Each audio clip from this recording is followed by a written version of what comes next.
sobre esos 15 días que fue ministro de Defensa, perdón, ministro de Economía, donde propuso un ajuste, una reducción de los sueldos no, en ese momento no hubo ninguna... Porque ahora, está claro, a partir de la devaluación y de que el gobierno pide un techo muy claro de aumentos en las paritarias,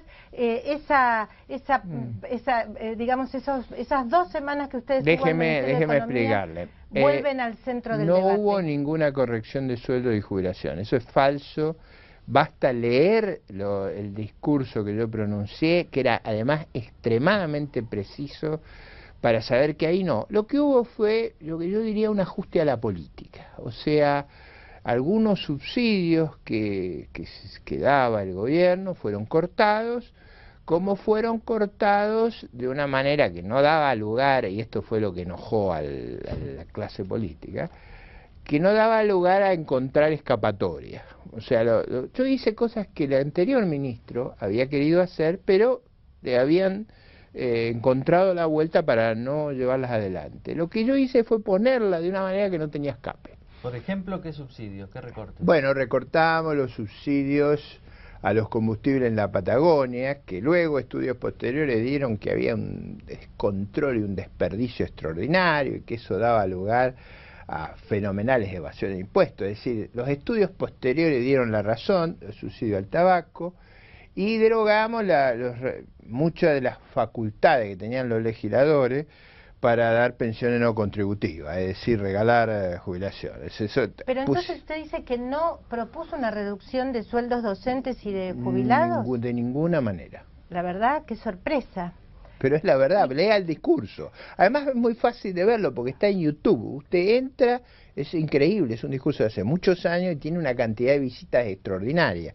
Porque usted entra y ve el discurso y se queda azorada. Fue su discurso de Asunción. Exactamente, porque hubo una gran estigmatización de mi persona por una razón muy simple. Yo decía cosas que eran la verdad. Entonces, era la forma de combatirme, no fue discutir los argumentos, sino fue estigmatizarme, inventarme cosas. Pero la historia es terrible, porque usted va a los hechos se demuestran, yo he quedado vivo, he podido probar, y hay una cosa muy simple. Fui a los meses de haber hecho ese programa candidato a presidente y casi soy presidente. No fui presidente, pero casi fui.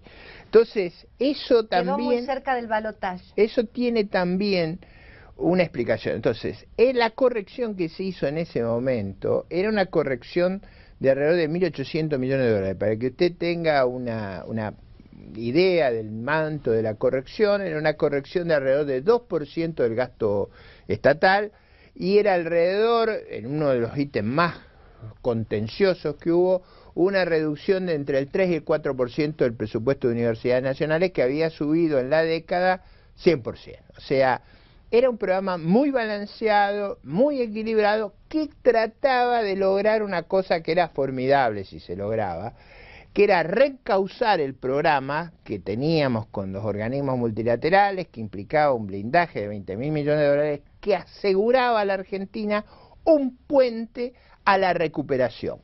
¿De dónde venía la recuperación? La recuperación venía. Los precios de la soja estaban a $140. Nunca me imaginé que iban a llegar a 6.50. Eso digo, sí. Después nos sacamos la grande. Pero nosotros no necesitábamos la grande, necesitábamos volver a un precio más razonable, 250, eso iba a volver y eso ocurrió. Yo lo había calculado entre 15 y 20 meses, ocurrió, yo le diría, alrededor de 15 meses desde que yo dejé de ser ministro. Lo segundo que calculé, que es muy importante en esa época, es que iba a haber una fuerte caída de las tasas de interés. Efectivamente cayeron del 6% a nivel internacional al 1%. Eso nosotros sabíamos que venía y teníamos que crear un puente a eso. Y lo tercero que nosotros habíamos calculado es que Brasil, que había devaluado brutalmente, iba a volver a la normalidad. Nunca imaginamos que iba a apreciar el tipo de cambio como después lo hizo.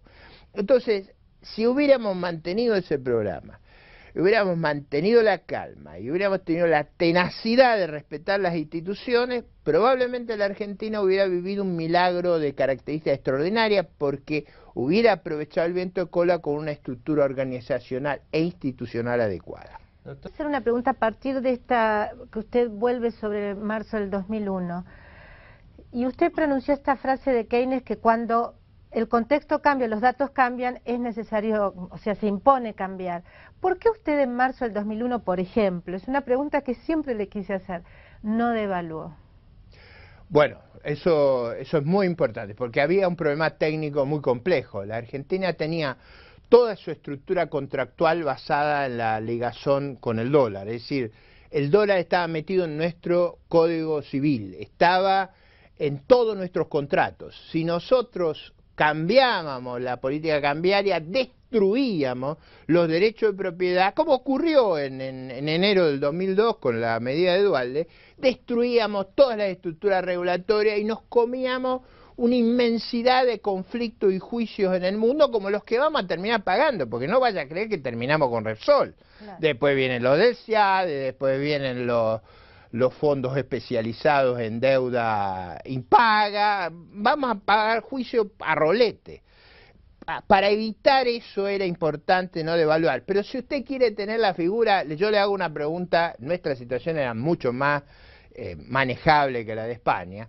¿Por qué no devalúa Rajoy? ¿Por qué no devalúa Rodríguez Zapatero? Bueno, pero ellos podrían salirse. ¿Por qué no lo hacen? ¿Por qué no lo hace Portugal? ¿Por qué no lo hace Grecia? ¿Por qué? Bueno, por lo que yo le estoy explicando, porque las estructuras contractuales, la moneda es algo muy importante, es como el lenguaje, usted tiene que tener mucho cuidado con tocar eso.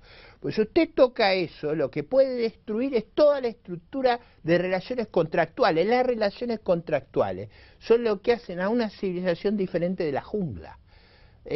A ver, voy a explicar una cosa que a veces las personas... Pareciera que estamos acostumbrados a vivir en la jungla. Bueno, pero eso no es bueno. Por eso está todas las ideas están devalorizadas en la Argentina.